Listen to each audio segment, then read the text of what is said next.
Hello Mark, I'm Jason. My Chinese name is Tianliangjia. My student number is 54. I'm a freshman in NCUE. My major is English, and I'm going to read a speech by Parmar. How doctors can help low-income patients and still make a profit.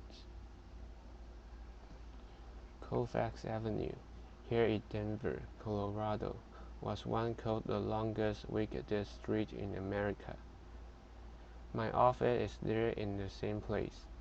It's a medical desert. There are government clinics and hospitals nearby, but they are not enough to handle the poor who live in the area. By poor, I mean those who are in Medicaid. Not just for the homeless.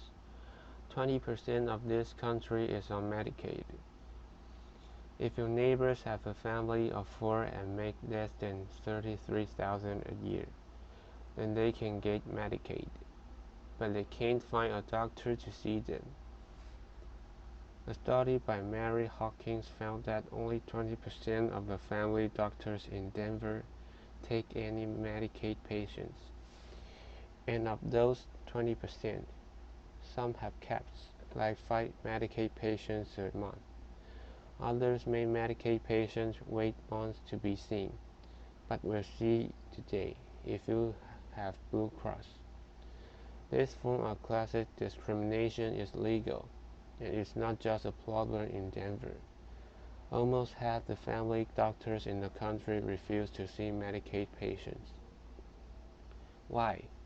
Well, because Medicaid pays less than private insurance and because Medicaid patients are seen as more challenging. Some show up late for appointments, some don't speak English, and some have trouble following instructions. I thought about this while in medical school. If I could design a practice that caters to low-income folks instead of avoiding them, then I would have guaranteed customers and very little competition. Later, so after residency, I opened up shop doing underserved medicine, not as a non-profit, but as a private practice, a small business seeing only resettled refugees. That was 6 years ago, and since then, we've served 50,000 refugee medical visits. Applause. 90% of our patients have Medicaid, and most of the rest we see for free. Most doctors say you can't make money on Medicaid, while we're doing it just fine. How? Well, if this were real capitalism, then I wouldn't tell you, because you'd become my competition. Doctor. But I call this bleeding heart capitalism. Laughter. And we need more people doing this, not less. So here's how. We break down the walls of our medical maze by taking the challenges of Medicaid patients, turning them into opportunities, and pocketing the difference. The nuts and bolts may seem simple, but they add up. For example, we have no appointments. We are walking only. Of course, that's how it works at the emergency room, at urgent cares, and at Taco Bell. Doctor. But not usually at family doctor's office. Why do we do it? Because Narsar can call for an appointment. She has a phone, but she doesn't have phone minutes. She can't speak English, and she can't navigate a phone tree. And she can't show up on time for an appointment because she doesn't have a car. She takes the bus, and she takes care of 3 kids plus her disabled father. So we have no appointments. She shows up when she wants, but usually within 15 minutes to be seen. She then spends as much time with us as she needs. Sometimes it's 40 minutes, usually it's less than 5. She loves the flexibility. It's how she saw doctors in Somalia, and I love it, because I don't pay staff to do scheduling, and we have a zero no-show rate and a zero late show rate. Laughter, applause. It makes business sense. Another difference is our office layout. Our exam rooms open right to the waiting room. Our medical providers room their own patients. And our providers stay in the room instead of alternating between rooms. Cutting steps cut costs and increase customer satisfaction. We also hand out free medicines right from our exam room, over-the-counter ones and some prescription ones too. If Narsa's baby is sick, we put a bottle of children's Tylenol and amoxicillin right in her hand. She can take the baby straight back home instead of stopping at the pharmacy. I don't know about you, but I get sick just looking at all those choices. Narsa doesn't stand a chance in there. We also text patients. We're open evenings and weekends. We do home visits. We've jumped that car batteries. After, with customer satisfaction so high, we've never had to advertise, yet are growing at 25% a year. And we've become real good at working with Medicaid, since it's pretty much the only insurance company we deal with.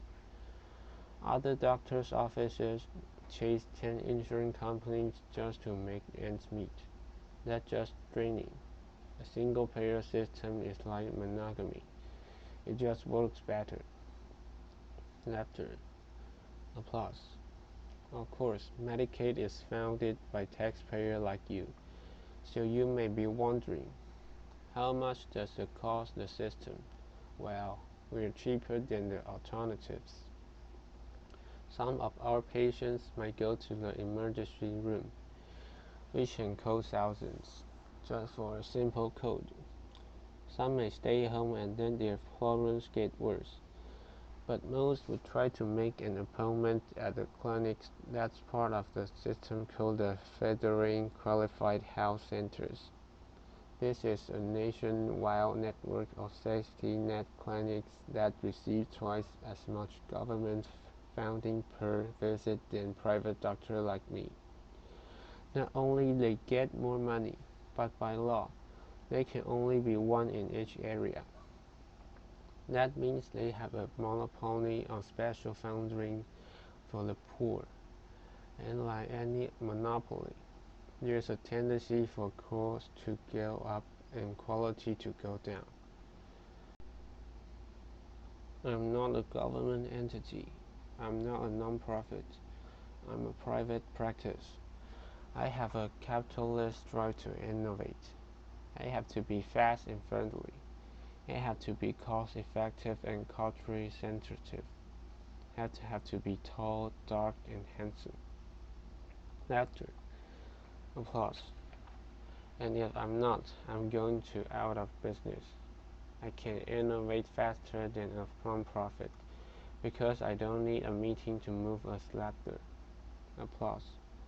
Really, none of our innovations are new or unique. We just put them together in a unique way to help low-income folks while making money.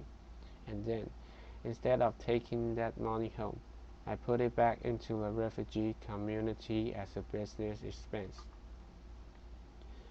This is Mango House, my version of a medical home. In it, we have programs to feed and clothe the poor, an after-school program, English classes, churches, dentists, legal help, mental health, and the scout groups. These programs are run by tenant organizations and amazing staff, but all receive some amount of funding from profits from my clinic. Some call this social entrepreneurship. I call it social service arbitrage, exploiting inefficiencies in our health care system to serve the poor. We survey 50,000 refugees a year at that coast there where else they would be going. Of course, there's downside to do this as a private business. rather than as a non-profit or a government entity. There's taxes and legal exposures. There's changing Medicaid rates in specialists who don't take Medicaid. And there's bomb threats. Notice there's no atrophies. It's like we're going to blow up all your refugees. Raptor. We're going to blow up all you refugees. But then we went to your English class instead. Laughter. Applause. Now you might be thinking, this guy's a bit different. Laughter. Uncommon. Laughter. A communal narcissist. Laughter.